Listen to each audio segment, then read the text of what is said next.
Nós estamos, por ordem do Espírito Santo, trazendo o conhecimento de Deus para a igreja. Trazendo os atributos de Deus, falando quem Deus é. Falando sobre a pessoa de Deus. E hoje eu quero falar sobre o grande dia. O grande dia do juízo de Deus. O grande dia do juízo final. Talvez no culto de hoje você tenha convidado alguém. Talvez você convidou alguém e disse assim, vamos ao culto. E talvez a pessoa disse assim, não dá para mim ir, eu tenho um compromisso. Ela se esquivou de vir. Mas eu quero te dizer que nesta noite, nesta reunião de hoje, ela pode dar desculpas e não vir. Mas na reunião do juízo final, ela vai ter que comparecer.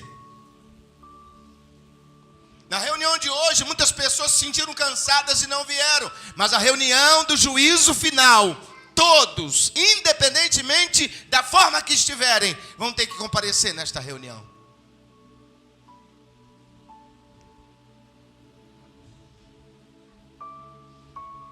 O trono branco é a justiça máxima de Deus.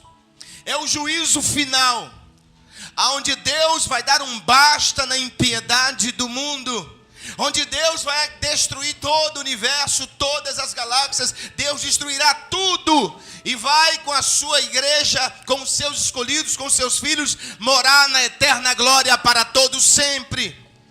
Eu não sei se vocês perceberam, mas o capítulo 20 começa no finalzinho do milênio. E o milênio termina. Satanás é solto por um período de tempo. Depois Satanás é subjugado. Satanás, a besta, o falso profeta, o anticristo, automaticamente são julgados e lançados num lago que arde com fogo e enxofre.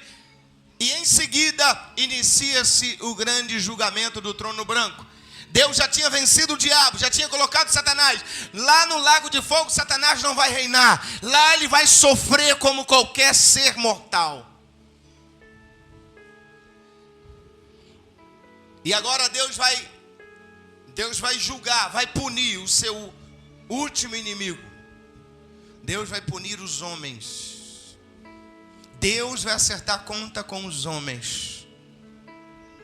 Esse dia vai ser um dia tremendo. Vai ser um dia em que Deus vai julgar cada pessoa individualmente. Nesse juízo Deus vai julgar pensamentos. Desse juízo Deus vai julgar palavras. Deus vai julgar obras.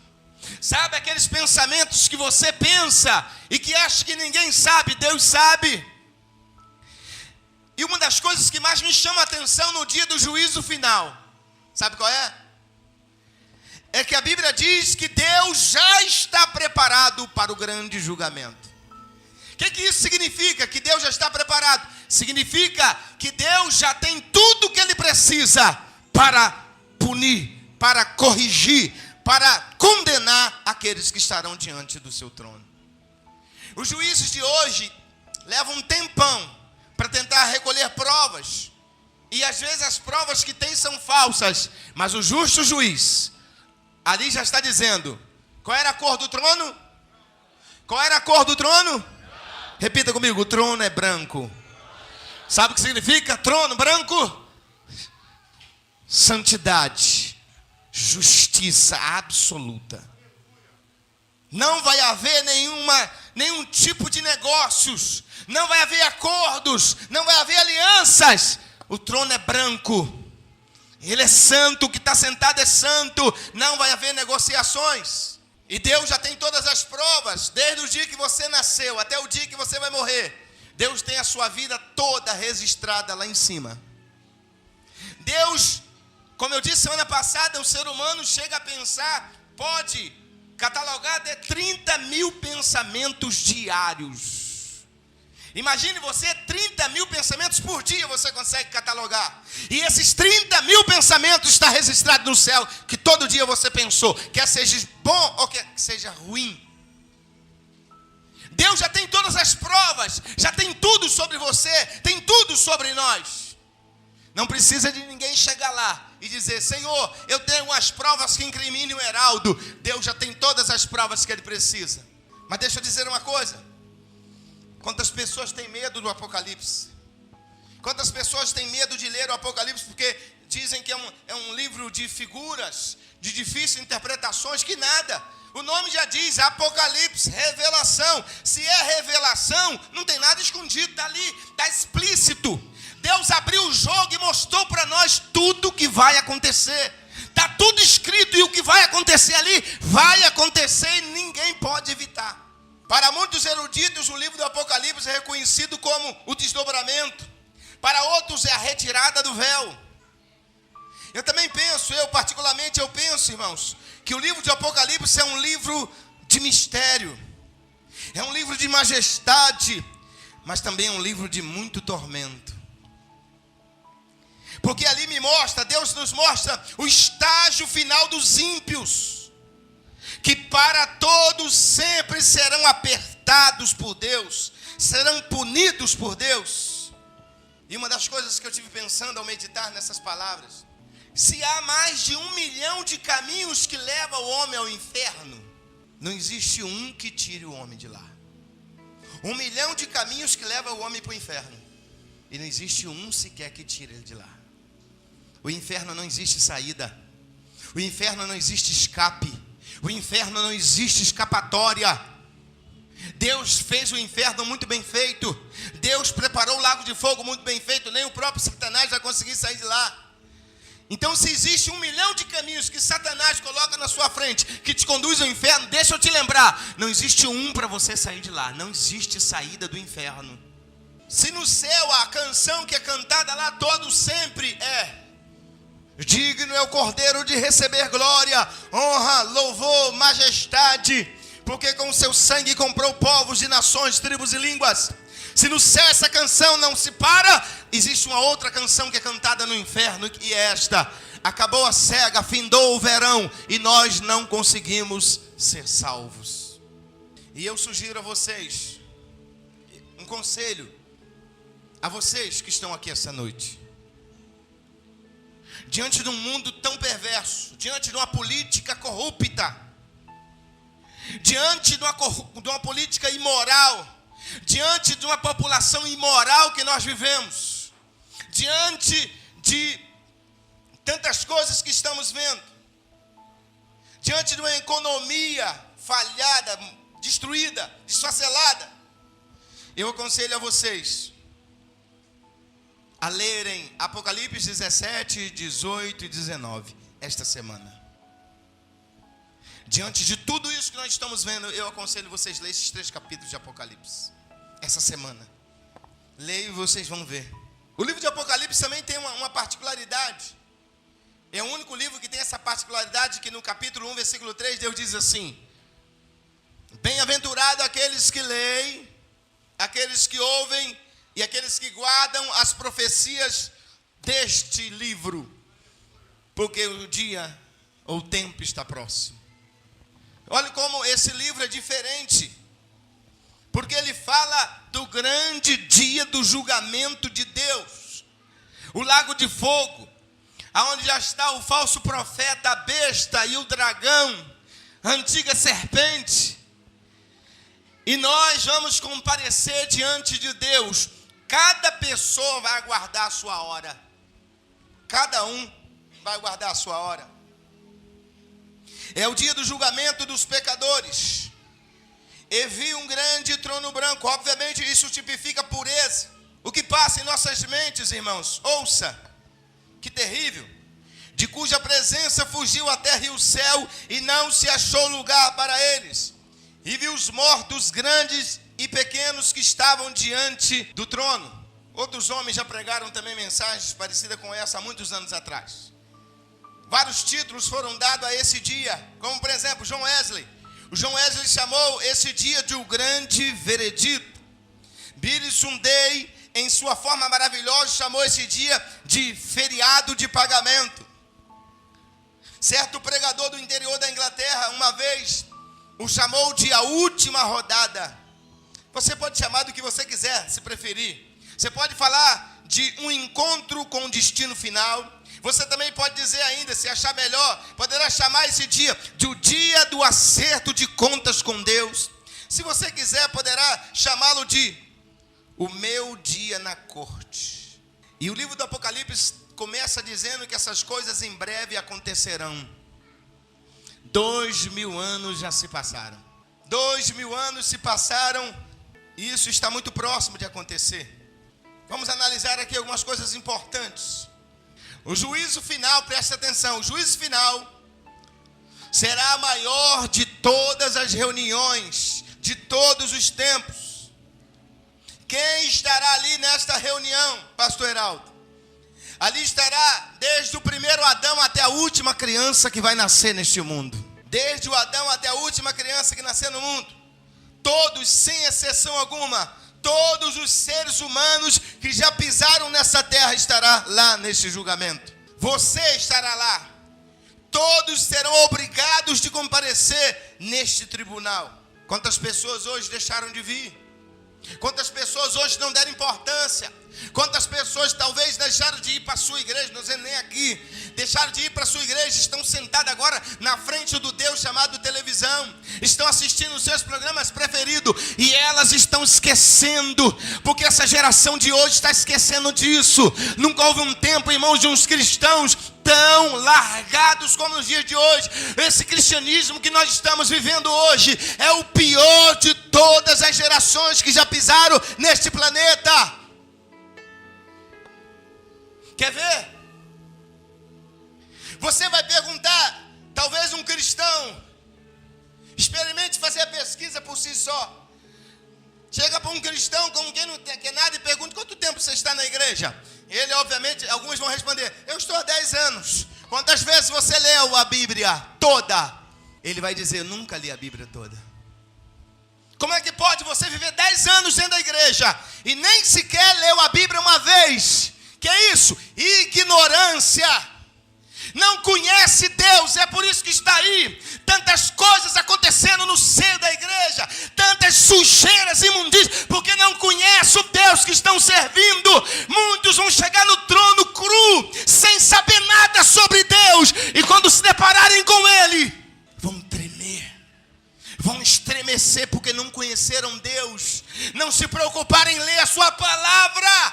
Como eu disse, quantas pessoas saem desta igreja, lá acaba o culto muito tarde. Pessoas que não têm interesse à palavra de Deus. Eu não estou preocupado com essa qualidade de pessoas, viu? Porque é a palavra de Deus que te limpa. É a palavra de Deus que te santifica. Não adianta você ir para uma igreja, ficar cantarolando, batendo palma. Isso não salva. Isso não liberta. Nós estamos vivendo esse tempo. O povo está vivendo o que Paulo disse.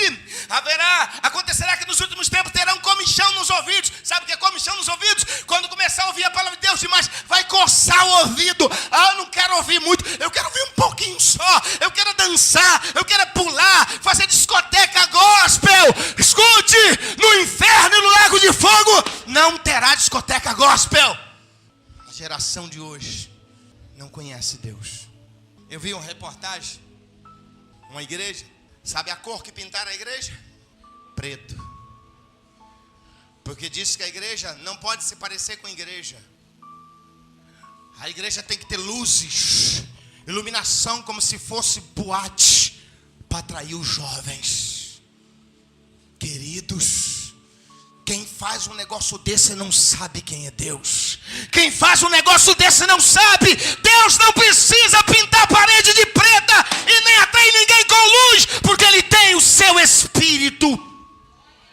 Quem não conseguir vir atraído pelo Espírito Santo pode ficar na igreja 20 anos, mesmo assim vai para o inferno, porque só o Espírito Santo que te atrai, te limpa, te regenera, te faz filho de Deus e te faz morar no céu. Fora Ele, sem chance. Sério?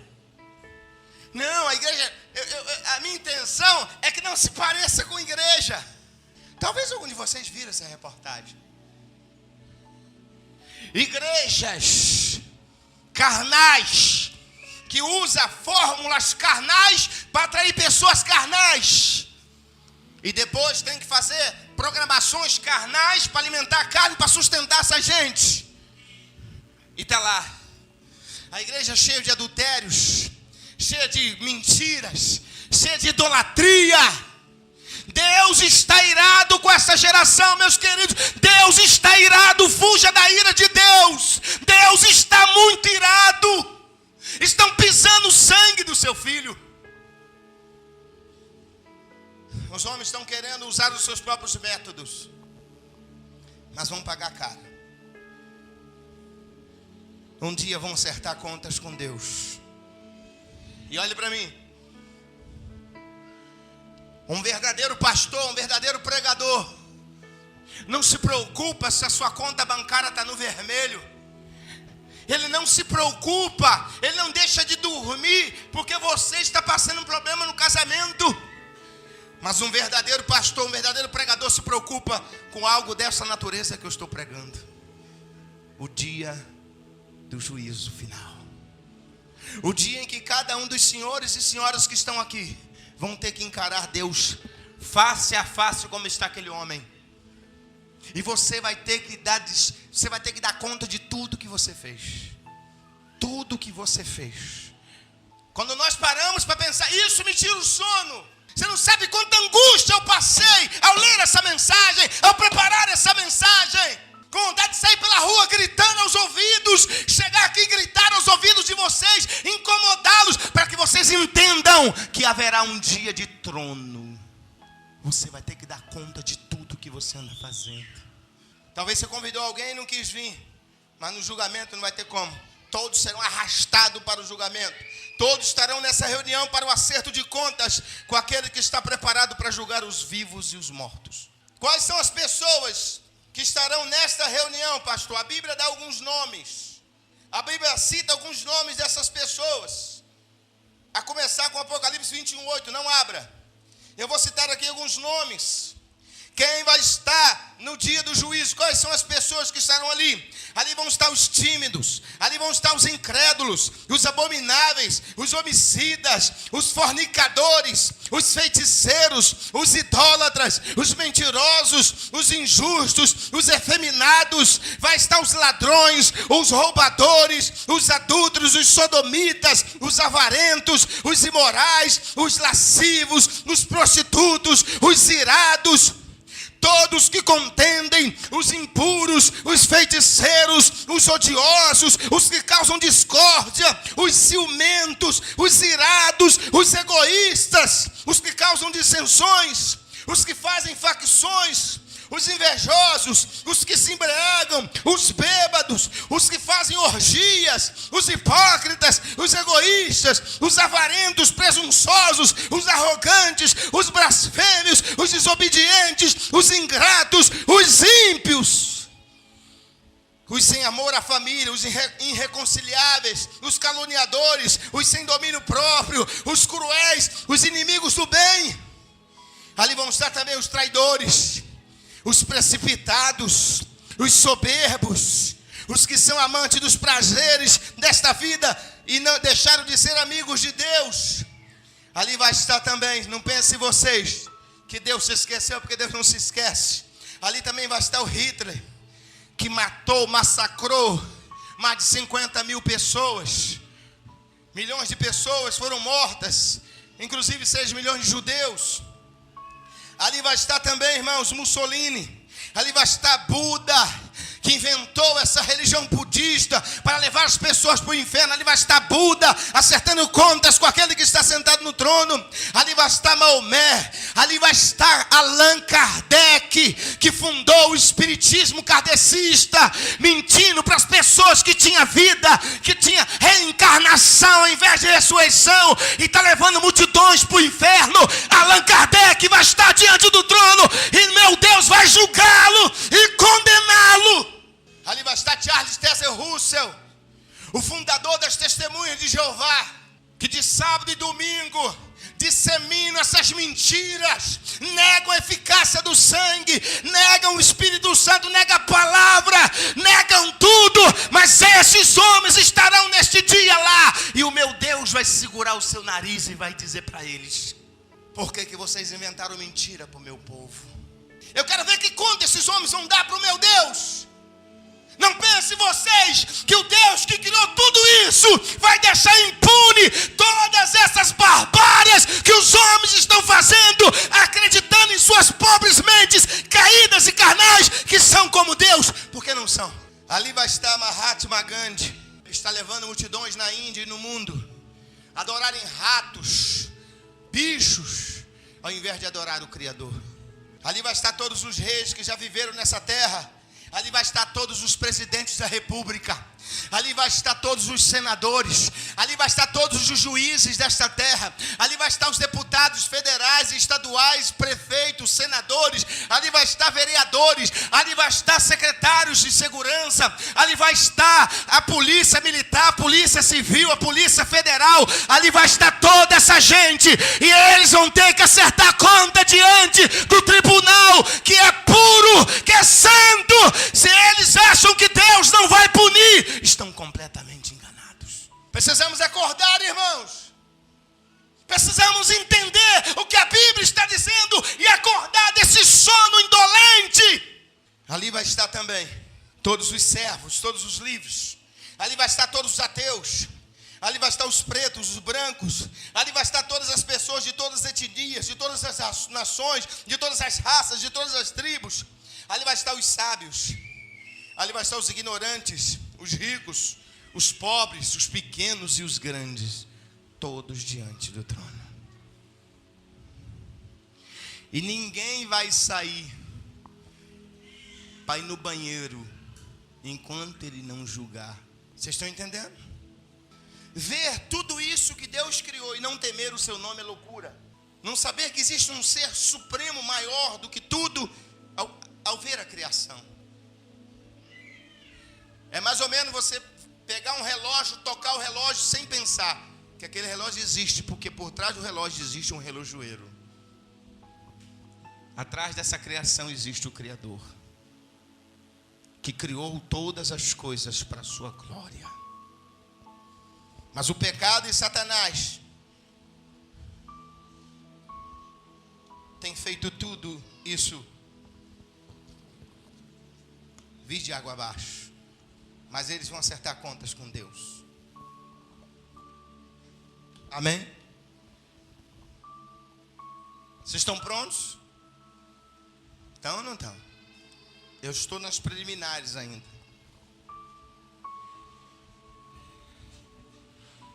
Escutem. João disse assim.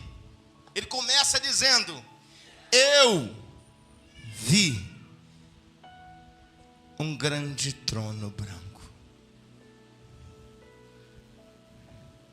Repita comigo: João viu o grande trono branco.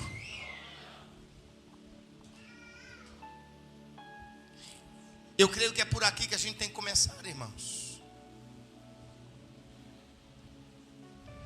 Sabe por quê? Essa geração está como está, e eu tenho certeza que vocês não vão sair daqui iguais. Eu tenho certeza que vocês vão sair daqui hoje botando essa cabeça de vocês para funcionar. Sabe por que o mundo está como está? Porque está faltando isso aqui, ó. Eu vi o trono. Enquanto você não descobrir, não entender que existe um trono, você vai viver uma vida largada, vai viver como se não tivesse ninguém sobre a sua vida. Você vai mandar em todo mundo, querer viver a sua vida, não querer obedecer nada, não obedecer ninguém, porque você não viu o trono. Mas quando você vê o trono, a história muda. Jeremias viu o trono, precisou ver. Ezequiel viu o trono, precisou ver. Isaías viu o trono. E a vida de Isaías foi impactado ao ver: eu vi o Senhor assentado no alto e sublime trono, aleluia. Isaías, a partir desta visão, Isaías foi transformado. Isaías era aquele crente que vivia falando palavrões. Isaías gostava de anedotas. Isaías não levava Deus a sério, até o dia que Deus abre o céu e mostra o trono para Isaías, e ele bate e cai na real.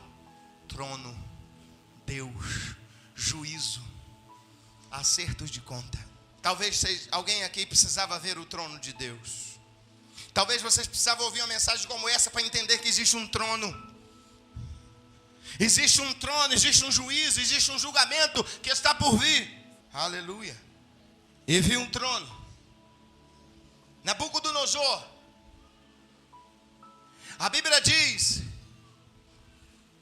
lá em Daniel, que Nabucodonosor fez isso, ó. Quando ele levantou a cabeça, olhou para o céu, voltou o sentido. Ele estava sem sentido. Ele estava como louco. Mas o sentido dele só voltou quando ele olhou para o céu. O seu sentido, irmão, só vai voltar para a sua vida quando você olhar para o céu e entender que vai ter um trono. Tem um trono ali no céu que você vai ter que prestar contas. Quer você não, quer você queira, quer você acredite ou não, quer os ateus digam que sim, que não, quer os teólogos acreditem ou não, quer as pessoas acreditem ou não, quer você aceite ou não, haverá um dia, haverá um trono, e esse trono Deus vai julgar com justiça.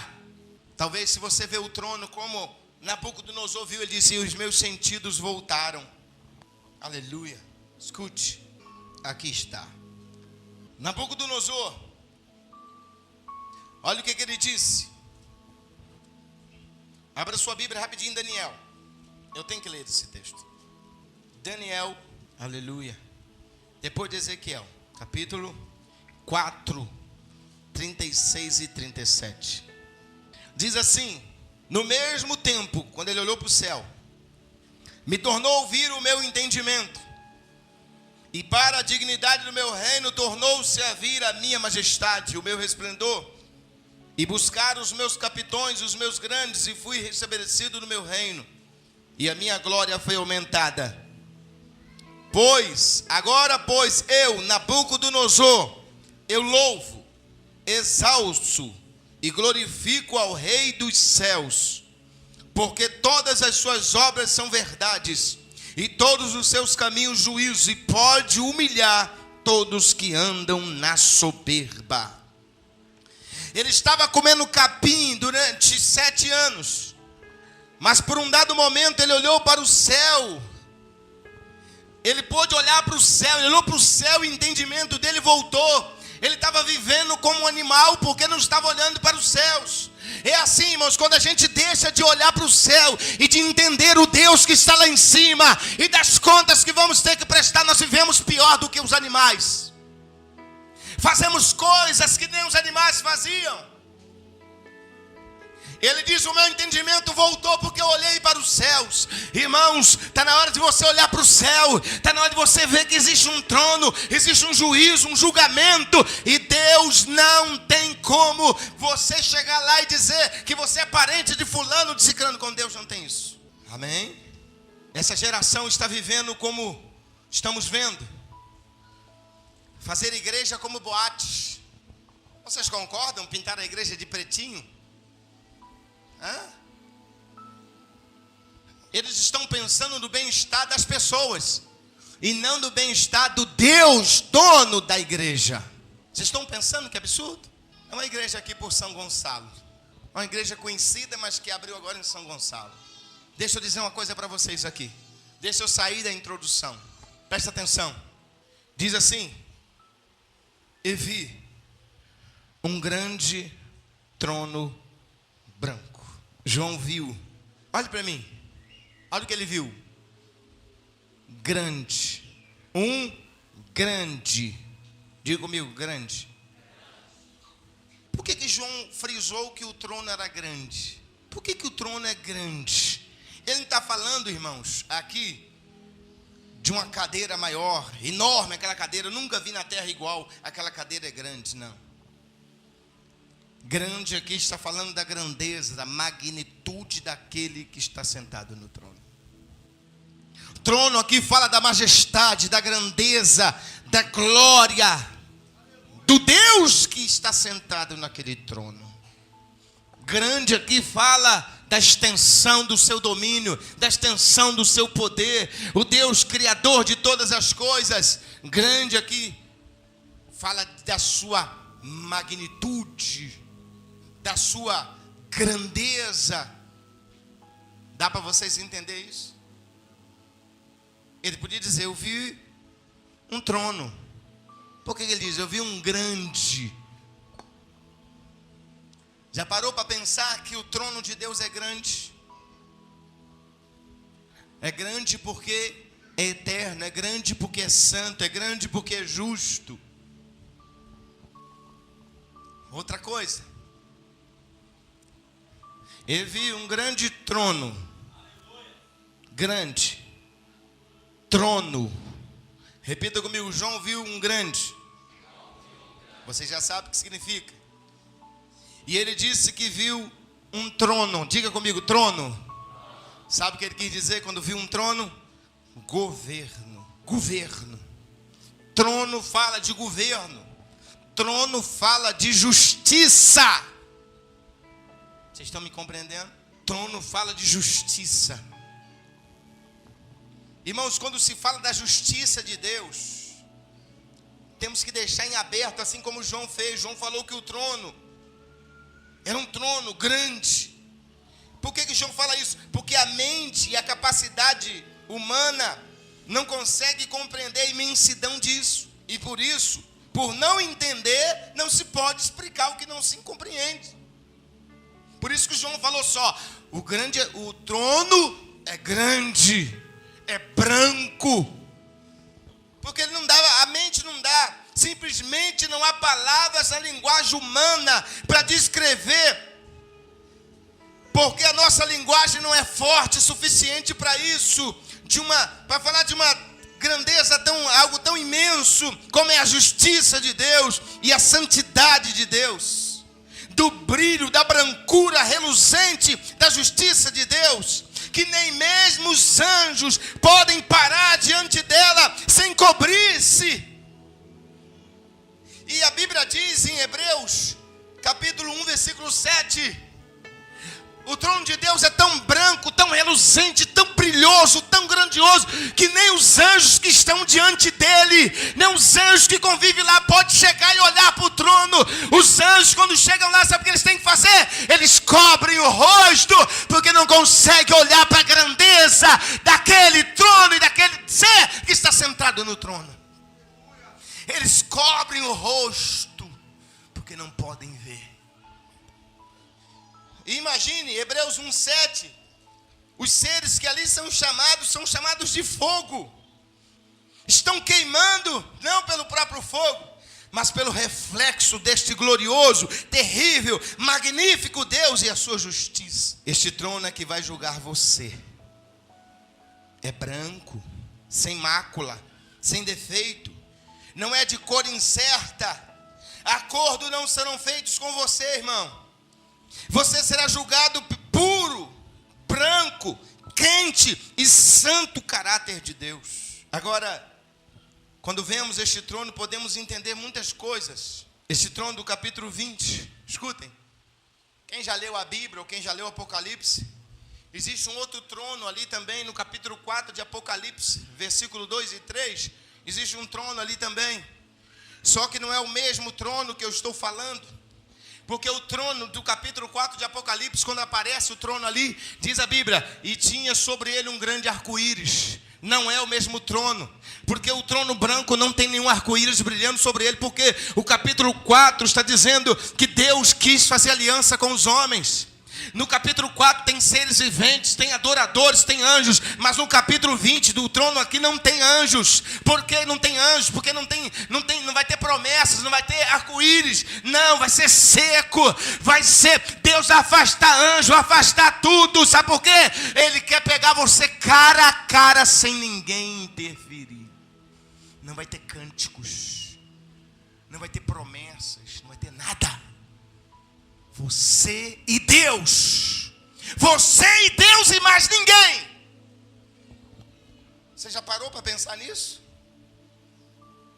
Que um dia você vai ter que acertar conta dessa vida que você está levando? Pensa o que quer, fala o que quer, faz o que quer. Diz que é de Jesus, mas pinta e borda. Diz que é de Jesus, mas faz o que dá na cabeça. Fala que é de Jesus, mas xinga palavrões. Fala que é crente, fala que tem religião, que conhece Deus, mas vive pior do que os desgraçados que vivem lá fora. Você acha que Deus não vai te julgar? João viu um trono semelhante ao do início dos grandes juízos que procedem o milênio. 4, do 2 ao 8. O primeiro trono foi posto no céu. Já o segundo, não sabemos o lugar. Havia o primeiro um arco-íris, indicando que Deus permaneceu fiel no cumprimento das promessas da aliança. O segundo está nu, não tem nenhum arco-íris, não tem nada. Não oferece lembrança, não tem aliança para cumprir. Do primeiro procedia relâmpagos, trovões e vozes, indicando juízos sobre a terra. Do último está escrito que era grande e branco, que nos fala do poder ilimitado da justiça pura e completa de Deus.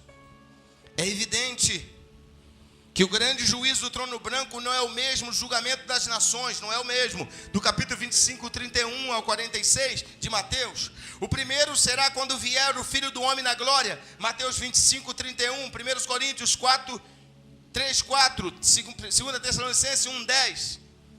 O segundo será depois do milênio. No primeiro não há ressurreição, mas no segundo há. No primeiro as nações serão julgadas, no segundo serão os mortos julgados. Vocês estão me ouvindo? Diga comigo, o trono era branco. Deus nunca desperdiça a palavra. Ele com poucas palavras abusa, no bom sentido. Branco fala da seriedade e da justiça que predomina aquele trono. Tudo que vai acontecer ali é puro e justo. Ninguém irá para o inferno e depois para o lago de fogo porque Deus é injusto. Não. A brancura do trono, o trono branco e reluzente, simboliza a santidade de Deus, a pureza de Deus, a justiça de Deus que não falha, do brilho da santidade de Deus. O trono é branco, resplandece de pureza e de santidade. E o que exige justiça e castigo, julgamento e purificação e retribuição. Tudo isso descreve uma cena fora da história da humanidade. É o juízo final. Foge totalmente da nossa imaginação. Ele é santo. Ele é puro. Não haverá acordos. Não haverá, irmãos, nada, ninguém para te atrapalhar diante do trono, ninguém. Deus vai julgar a todos. Escute, você já pensou nesse dia? Você já pensou que um dia você vai ter que dar conta a Deus? Já pensou nisso? Olhe para mim, gente. E vi um grande trono branco, e o que estava diante, que estava sobre ele. Quem estava nesse trono? O grande Deus Criador. O grande Deus Provedor. O Deus que Satanás estremece só de pensar nele. O poder de Deus é tão grande. A santidade de Deus é tão grande. Escute o que aconteceu aqui, porque aqui eu vou parar. Semana que vem eu volto aqui. Pá. Vou deixar vocês ir para casa com gostinho de quero mais. Escutem. Imagine a cena. O trono descendo. Quando o trono começa a descer, tudo que existe no céu aqui não é onde Deus mora, é o céu estelar, é o céu onde tem as estrelas, a lua, as galáxias. Escutem, céu e terra, o que tem na terra, árvores, carros, tudo que existe aqui na terra. Imagine, o trono descendo, e nesse momento que o trono está descendo, todas as coisas do céu e da terra começam a fugir da presença de Deus. Imagina as pessoas, essas pessoas que estão vendo aqui, ó. Imagina as pessoas que vão estar lá, vendo tudo passando assim, correndo. Vendo as estrelas passando, as galáxias, vendo as coisas grandes passando, e elas estão pensando assim: vem cá, para onde nós estamos indo e por que isso está correndo? Nós estamos indo para lá e as coisas estão correndo para lá. Para onde essas coisas estão indo? Essas coisas estão fugindo da presença de Deus. Vai ser tão grande, tão terrível, que a natureza, as coisas vão fugir, não vão querer ficar perto. Fugiu de diante dele. Fugir aqui é fuga mesmo, irmãos. Não é se esconder, não é fugir desesperado e desenfreado. Quando o trono de Deus começar a descer, imagina as pessoas vendo árvores passando, vendo tudo passando, correndo. Mas nós estamos indo para lá e as coisas estão correndo para lá. Mas não dá, estou querendo voltar, mas as minhas pernas não conseguem voltar. Pois é, porque ali é Deus te arrastando até a presença dele. Não vai ter como fugir, não vai ter como escapar. Ele vai atrair você à presença dele. Já as coisas que Deus não quer perto dele, vai tudo fugir. Imagina estrela passando, lua, sol, Marte, carros passando, árvores passando, correndo a velocidade. Fugiu de diante dele. A terra vai sair debaixo do pé das pessoas, porque tudo indica que esse julgamento vai ser no ar. Não tem terra e nem mais céu. Vai tudo fugir. E alguns estudiosos chegam a acreditar que as coisas estão se recolhendo para a destruição, porque Deus vai destruir a terra. Está escrito em Sofonias capítulo 1, verso 14, 15 e 16, que essa terra será destruída, uma destruição total e apressada pelo fogo do zelo de Deus. Vocês imaginam a cena? As coisas fugindo, correndo, e você indo na direção contrária ao encontro daquele que está no trono te esperando. E isso aqui é tão certo, como você deu essa última respirada aí agora. E eu digo para vocês aqui para encerrar: vocês estão prontos para encarar ele? Vocês estão prontos para encarar ele? Como é que anda a vida de vocês? Quando a justiça máxima dele, o martelo dele vai bater e vai condenar. Eu quero que vocês saiam daqui hoje pensando: o trono, acertos de conta, juízo. Aí a minha vida está faltando juízo. Você tem que pensar. Vai ter um juízo e você está sem juízo. Vem na igreja quando quer, faz o que bem entende, vive aqui dentro, mas como se não vivesse, não tem comprometimento com Deus, não tem comprometimento com a obra, vem na igreja a hora que você quer, o dia que não quer não vem, está tudo certo, está tudo maravilhoso, eu sou dono do meu nariz. Deixa eu te dizer uma coisa: pode fazer tudo que você bem entender, sabendo que um dia você vai ter que acertar conta com ele. Um dia você vai acertar conta com ele. Cada dia que ele te deu, cada centavo que ele te deu, cada fôlego de vida que ele te deu, cada ano de vida que ele te deu, ele vai acertar contas contigo. Semana que vem eu volto aqui nesse ponto onde eu parei. Das coisas fugindo de diante da presença dele. Fiquemos de pé. Eu quero que você ponha a mão no seu coração e feche os teus olhos. E vi um grande trono branco. E vi também aquele que estava sentado sobre ele, que da presença dele fugiu terra e céu, e não achou lugar para eles.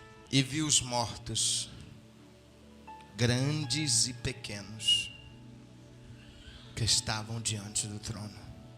Eu quero que você pense agora: se você morresse hoje, estaria pronto para encarar o tribunal? Começa a viver uma vida, irmãos, consagrada. Começa a fazer a vontade de Deus. Deus não está de brincadeira. Não vai com a maioria está brincando de crente, brincando de igreja, brincando de pastor. Eu não estou aqui brincando de pastor. Feche os teus olhos por um minuto. Eu quero que você faça uma reflexão a partir de agora. Um minuto, para você refletir sobre a sua vida. E se você partisse agora, que contas você ia dar diante dele? Ó Espírito Santo. Alabandori canta labarraça. Aleluia. Precisamos ver o trono. Eu quero convidar essa noite a você se desafiar. Convidar você a desafiar a você mesmo. E sair daqui hoje para mudar a sua conduta, mudar a sua forma de vida. E ver tudo que está na sua vida, que você sabe que Deus vai punir com rigor. Deixar a partir dessa noite. Deus quer atitudes. Eu vou orar. Senhor, meu Deus e meu Pai.